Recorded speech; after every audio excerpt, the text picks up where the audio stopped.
Hello. Thank you so much for coming this morning.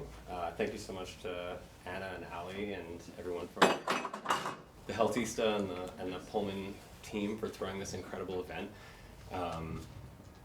This is incredibly important work that we're all talking about here, and we're all talking about approaching it from different ways. And I think it's really incredible that we're seeing all of these people from all these different disciplines here to have these critical conversations about not only wellness, but I think a general theme of higher healing, which is not necessarily getting high, but really the evolution of health moving into the 21st century and how different health will look when we start to take in all of what we've learned from Eastern and Western medicine and really trying to find the interface of where we can make the most healing occur. And so to start, I'm going to invite everybody to take some deep breaths with me. So just inhale gently through your nose for about 5 seconds or until you can't inhale anymore, and then just exhale. And always try to exhale for a little bit longer than you inhale, and then repeat it again. Inhale through your nose, and then exhale through your mouth. And ultimately, the reason that this works ultimately to calm us down, and something that's been a practice in Eastern traditions for thousands of years and now is coming back full circle into Western medicine, where we as doctors are now having to train our patients to deep breathe, is because when you breathe and you intentionally breathe, what you're showing your body is that you have time to take intentional energy away from everything else that's going on in your life and focus it on your breath. When you tell your body and your mind that you have time to focus on your breath, what you're saying is, I'm safe enough to take the time out to focus on my breath. And this is creating signals in the body that facilitate safety signals in the emotional cortex of the brain, which we now know it reduces amygdala activity, or activity in the fear center of the brain, which we know is overactive in people who have chronic mental illnesses and many chronic physical illnesses that are worsened by stress, but also in most of us on a day-to-day basis, because as you heard already, we're surrounded by constant stress all the time. And so I'm actually a psychiatrist and a neuroscientist. I've been working in the field of chronic stress for about 14 years and resilience, and trying to figure out how and why some people succumb to stress and others of us, mine in a way, others of us do not and overcome and grow with stress and become better. And this presentation wouldn't be complete without thanking my beautiful life partner and business partner, Catherine, who is the wonderful and incredible force of nature of execution behind this project, which could not have been done without her. So something we're all familiar with is that when we're stressed out in our day-to-day lives, we're filled with pollution, sensory pollution, sound pollution, light pollution. Look at all this stuff that's going on around us all the time, right? We're getting texted, we're getting sent Instagram, Slack, Basecamp, all of these things, pings all the time, they never stop. And what happens is it sets our bodies into a stress response that reoccurs sometimes multiple times a minute, all the time throughout our lives. And so this overactivates our brain's fear center, which increases sympathetic activity, which is the fight or flight nervous system, and that prevents our body from entering recovery states. And to enter recovery states, which are this parasympathetic rest and digest nervous system, which also goes along with reproduction, creativity, focus, attention control, mood and emotion control, all of these things that we do the best when we're feeling calm and feeling safe. We don't want to be focused on those things when we're running from a bear or a lion. But our emails are not a bear. Our emails are something that we can cope with. They're not out to get us. They're not out to kill us. They're not dangerous. They just appear that way because we don't run from bears or lions anymore on a day-to-day basis. Unfortunately, like Tim, most of us have not mastered deep breathing and meditation techniques. And so when we are in a position where we're getting pinged and stimulated all the time from all different senses, we have trouble bringing ourselves back into balance. And now, for the very first time in the history of humanity, over the last 20 or 30 years, we now have a way to measure the effects of chronic stress on the body. Not just chronic stress, but also acute stress. Mental health has been plagued by and demeaned over the years by Western science because we don't have outcome measures that you can measure through the skin or with a blood test that are reliable. Now we have heart rate variability. which is the rate of change of the heartbeat over time, and we know that this is now the best predictor of overall health. If you have low heart rate variability, meaning that your heart beats roughly the same amount of time in between each beat, so if you have 60 beat per minute heart rate, that would be 1 second exactly between each beat, then you are less responsive and less resilient and less able to cope with stress. And this increases your risk of depression, anxiety, insomnia, cardiovascular disease, and also sudden cardiac death if you've already had a cardiac incident. And this is well documented in the literature. And what's really fascinating as well is that tons of technology now measures heart rate variability. These are billions of dollars that are getting spent every year on getting better heart rate variability tracking to our communities, except that these just tell you what your heart rate variability is over time. All of these technologies are showing you, and Prevail probably is doing the same thing, which is really important. It's showing us our metrics, right? It's showing us how to track the stress and the impact of stress on our body over time. But it's not actually changing our body. It leaves the change up to us. We are still required to make the change, to motivate the change in our own lives. And so from my work with people who have severe treatment-resistant substance use disorders, PTSD, depression, anxiety, people who are typically not able to make the changes that they need to make, even though they have this information, we developed Apollo. And Apollo is the very first wearable technology that was designed from understanding the nervous system and understanding what happens to the nervous system and the respiratory system and the cardiac system when we enter meditative states, when we enter flow states of peak performance, peak calm, peak recovery. And we figured out how to send these specific frequencies to the body, which is very much based in a biofeedback history since the 60s. And the skin detects these frequencies as safety. Just like somebody giving you a hug or holding your hand on a bad day, and sends that signal to your brain, to your emotional brain, your limbic system, and says, I'm safe. These emails are not a threat to me. These texts, my child crying and screaming, this is not an actual threat to my survival, so I can take some time to calm down and to approach this from a standpoint of strength rather than a position of austerity or weakness. And what we've seen is that Apollo, similarly, is also the first technology to improve HRV, heart rate variability, in real time. And what's really interesting is that improvement in heart rate variability correlates directly with how you feel. So in the double-blind randomized placebo-controlled studies that we've done at the University of Pittsburgh, we showed that, and this is well known here, that when your heart rate variability is low on the left, you can't sleep, you get stressed out and distracted, your performance is inconsistent, you're more likely, if you're an athlete, to get injured. But when we apply Apollo, we see within minutes people's heart rate variability going up, and that consistently goes up over time, and it goes up over the days and the weeks and the months that people use it. And we've seen this now in over 2,000 testers and multiple clinical trials.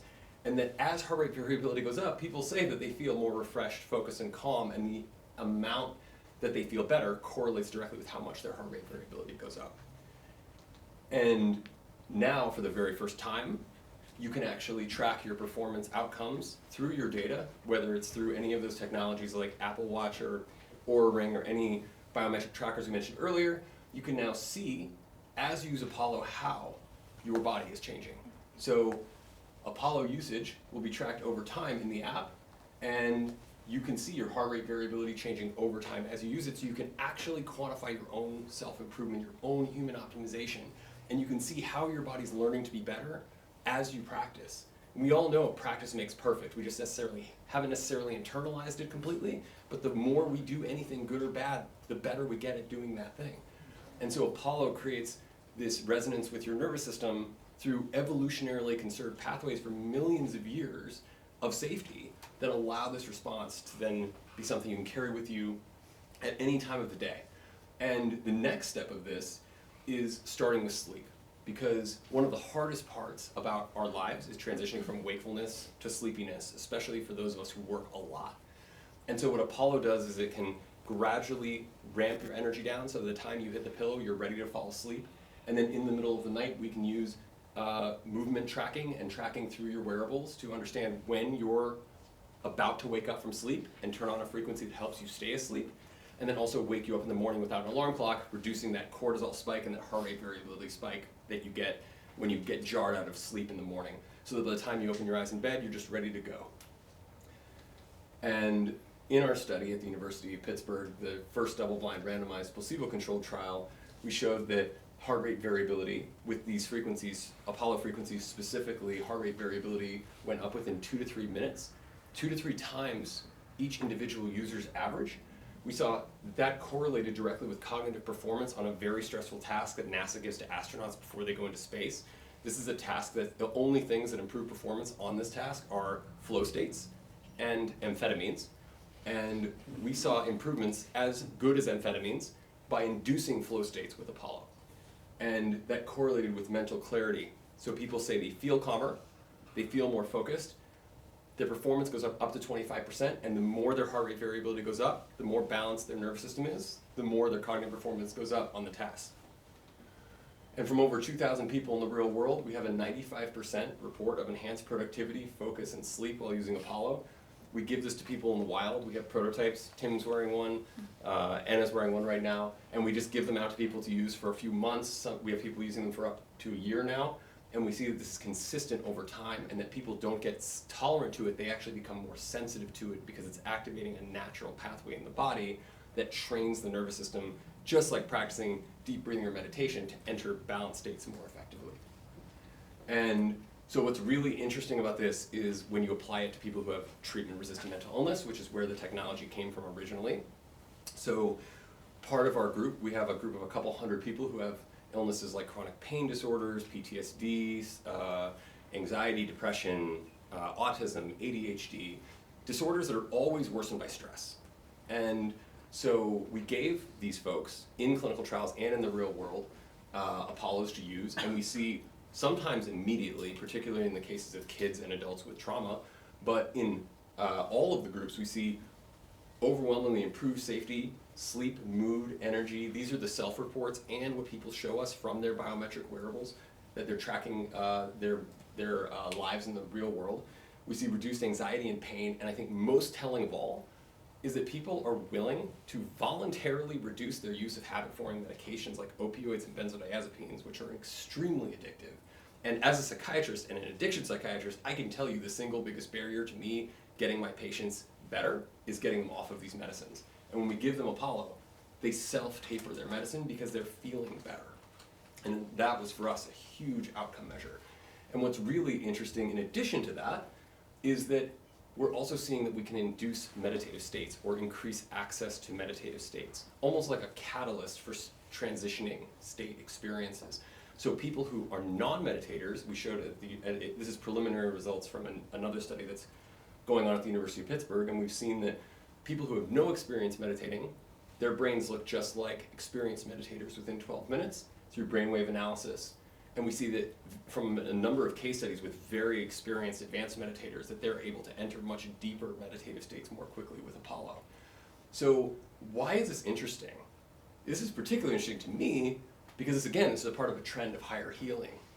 Higher healing is about augmenting our states of consciousness to make ourselves better, physically, mentally, emotionally balanced. And there's only one other class of compounds or medicines in the world that I can think of that actually has these kinds of effects, increasing access to meditative states, reducing symptoms in people who have treatment-resistant mental illness within one dose or within a few doses, and that's psychedelic medicines.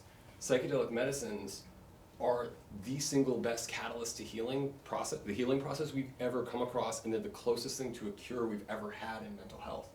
We see that from one dose of psilocybin mushrooms, from 3 doses of MDMA, people who have had PTSD or depression for 10 to 17 years, and the psilocybin work for depression was done at Imperial College right down the road by Robin Carhart Harris.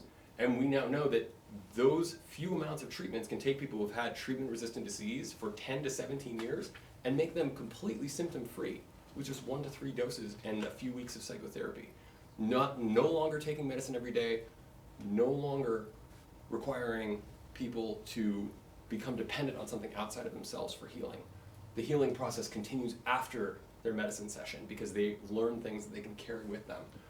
And so to study the comparison between this, I've started the world's largest study of psychedelic medicines in a controlled setting to look at the mechanism of how these medicines work and to compare it to Apollo because we see the results are so similar.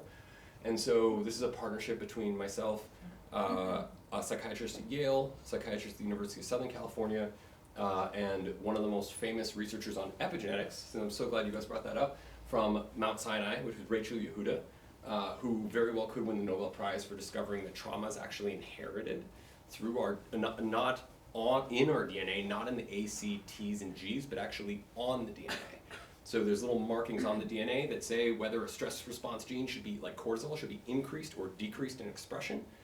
And when you're traumatized, those markings change, and we can measure it. And thanks to Rachel, we now know this is passed down for at least 4 generations. At least in humans, it could be up to 11 to 14 generations that we have trauma passed down if it's not resolved. And so now we're looking at a study, we're comparing hundreds and hundreds of subjects with, from the MDMA trials, which are now in phase 3 for treatment-resistant PTSD in the US and all around the world, actually. They're in phase 3 with the FDA, compared to psilocybin, which is phase 2 at Hopkins, and hopefully with Imperial College and some other folks at Yale. And then also ayahuasca in the jungles in Peru with very reliable Shipibo shamans, ayahuasca being the oldest known treatment of trauma, along with psilocybin and MDMA being the newest current form of treatment for trauma, and really trying to examine this interface between science and spirituality, between Eastern and Western medicine and meditation, where we believe that the optimal place of healing is really occurring. And I'll leave you with this last thing, which is similar to what a lot of people were saying, which is that healing is centered within the self, and that is what a lot of these tools are trying to teach us. It's not that you require something from outside of yourself to heal. We have everything we need right here. And this goes back to, again, thousands of years from Sanskrit, where the word for health is svatya, which is coming to one's own self or realizing one's own self. The word sva, the origin root word for health, is self. So we have to focus on ourselves to heal ourselves and to heal the world and our communities around us. Thank you.